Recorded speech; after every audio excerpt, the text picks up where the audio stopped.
So we're going to talk about other real estate owned, and we're still talking about monthly debt obligations, but now we're in this other real estate owned section.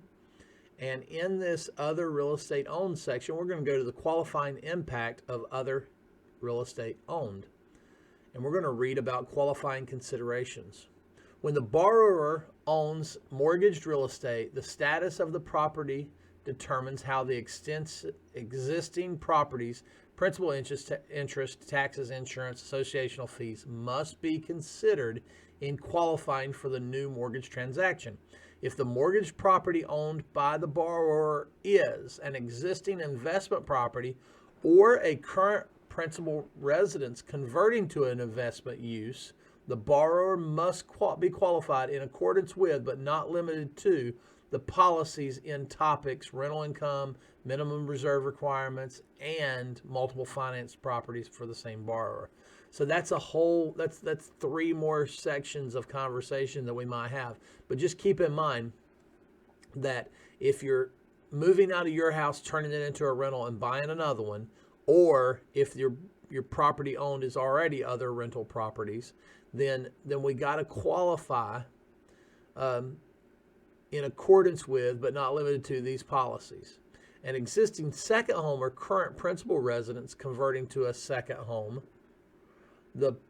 all of those, the principal, insurance, taxes, insurance, and associational fees of the second home must also be counted as part of the borrower's recurring monthly debt obligations.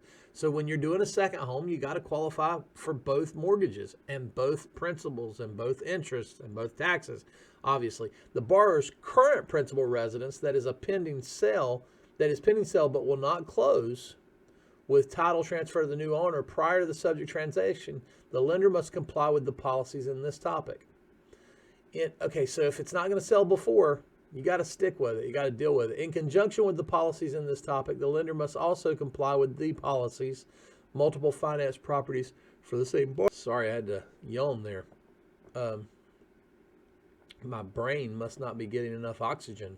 Rental income and minimal reserve requirements. There are so many caveats that we have to go through when we're considering this. But let's roll on.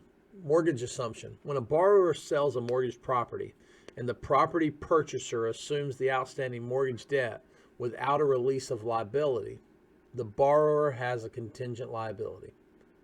I'm reading that again. When a borrower sells a mortgaged property and the property purchaser assumes the outstanding mortgage debt without a release of liability, well, that was a mistake. I don't think you should do that. The borrower has a contingent liability. The lender is not required to count this contingent liability as part of the borrower's recurring monthly debt obligations if the lender verifies that the property purchaser has at least a 12-month history of making regular, timely payments for the mortgage. The lender can document this by obtaining evidence of the transfer of ownership, a copy of the formal executed assumption agreement, and a credit report indicating that consistent and timely payments were made for the assumed mortgage.